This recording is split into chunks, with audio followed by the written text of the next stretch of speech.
دي كانت الخاتمة للسبع رسائل، ومفيش أسوأ من شعور الندم. وآخر نقطة في آخر حلقة: لا تؤجل عمل اليوم إلى الغد. 7 حلقات بتساوي 7 رسائل. ومعلومة جديدة تعال أقولها لك. يلا بينا. في ناس كتير حياتها راحت وهي مستنيه الفرصه تيجي، والحقيقه ان الفرصه ما بتجيش للي بيستنى، بتيجي للي بيتحرك. ومفيش حاجه اسمها وقت مثالي او ظروف كامله، حرفيا الفرصه بتتخلق لما انت بتتحرك. وحتى لو اللي في ايدك قليل، المهم تبدا بيه. يمكن مشروعك او فكرتك الصغيره تكبر وتغير حياتك كلها. وعايزك تبقى عارف كويس ان الناجحين اللي بنسمع عنهم ما استنوش، وهم اللي اخترعوا طريقهم بايديهم. وعمر السر ما كان في انك تستنى اللحظه المناسبه، السر هو انك تبدا دلوقتي. وكل دقيقه يا صديقي بتأجل فيها حلمك هي نفس الدقيقة اللي بتبعده عنك. ما تستناش حاجة تحصل، انت اللي لازم تخليها تحصل. وسيبك بقى من كل اللي بيتكلموا حواليك، وسيبك من اللي انت بتعمله دلوقتي، وركز في حلمك وقوم ابدأ حالا. اصعب خطوة هي الأولى، وبعدها الطريق بيهون. كل واحد فينا بيخاف من البداية، لأن دايما الخطوة الأولى بتبان جبل عالي. بس يا صديقي الحقيقة أول ما تبدأ كل حاجة بتصغر قدامك.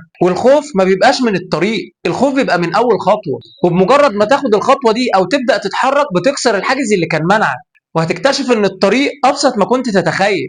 النجاح مش محتاج عبقرية، النجاح محتاج جراءة. فحاول تبدأ، ومفيش خطوة صغيرة، كل خطوة بتقربك من حلمك.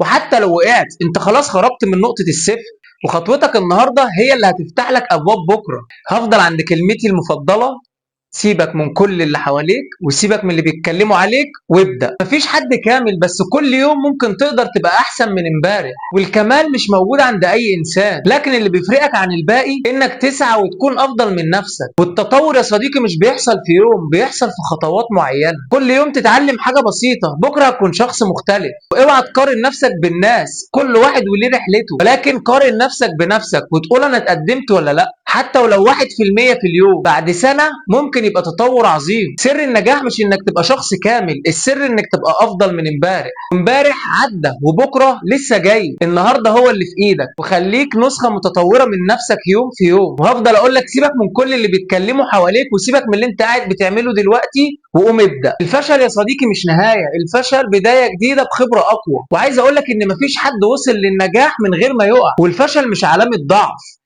الفشل درس ولازم تستفاد منه. وكل وقعة عليك في طريقك بتعلمك حاجة جديدة. لكن اللي بيستسلم بقى هو الخسران الحقيقي. الناجحين اللي كلنا شايفينهم وقعوا اكتر من مرة، بس كانوا كل ما بيقعوا بيقوموا تاني. الفشل يا صديقي بيبني فيك قوة ومرونة، وكل مرة بتقع فيها بتقربك اكتر لهدفك. وعايز اقول لك بقى ان الفشل هو اللي بيخليك تفهم الطريق صح. ما تخافش من الوقوع، خاف من اليوم اللي هتقع فيه وما هتقومش. وخليك دايما شايف الفشل كبداية مش نهاية. وهفضل اقول لك: سيب كل اللي بيتكلموا حواليك، وسيبك من اللي انت بتعمله دلوقتي، وقوم ابدا. اللي هتعمله النهارده يا صديقي هو اللي هيشكل قدامك بكره. المستقبل مش بيبدا بعد 10 سنين، المستقبل بيبدا دلوقتي. وعايز اقول لك ان قراراتك الصغيره هي اللي بتصنع مستقبلك. يعني باختصار كده يا صديقي، عادة صغيرة ممكن تغير حياتك بكرة، ولو أهملت دلوقتي بكرة هتدفع الثمن. لأن النجاح بيتبني واحدة واحدة، مش في يوم وليلة. مكان ما أنت واقف النهاردة دي نتيجة قراراتك قبل كده، وبكرة نتيجة اللي هتعمله دلوقتي. وكل دقيقة ضايعة بتأثر على مستقبلك. ما تستناش الظروف تتغير، غيرها باللي في إيدك دلوقتي. النهاردة مسؤوليتك، وبكرة هدية من مجهودك. وهفضل أقول لك: يا سيدي سيبك من كل اللي بيتكلموا حواليك، وسيبك من اللي أنت بتعمله دلوقتي، وقوم ابدأ. في البداية كده يا صديقي أحب أقول لك: لو أنت متابع معانا لحد الحلقة بتاع النهارده دوس لايك وفولو عشان تشجعني اعمل شغل اكتر. ونخش بقى على عنوان الحلقه، وهو اتعب شويه النهارده عشان ترتاح كتير بعدين.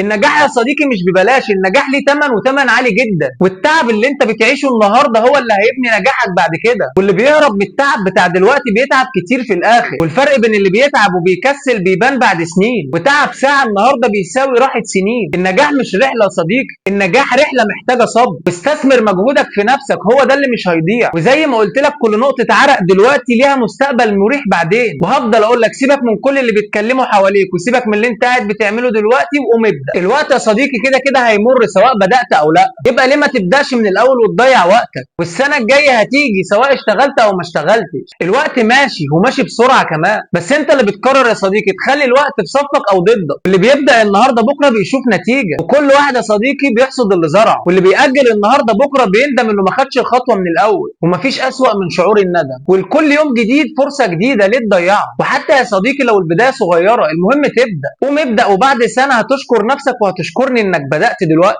واخر نقطة في اخر حلقة، ما تأجلش النهاردة لان الوقت مش بيستناك، ولا تؤجل عمل اليوم الى الغد. ودي كانت الخاتمة للسبع رسائل، ويا رب يكون حد استفاد من السلسلة دي، وانتظرونا في سلسلة جديدة. وما تنساش اللايك والفولو وشير كتير للفيديو لو عجبك.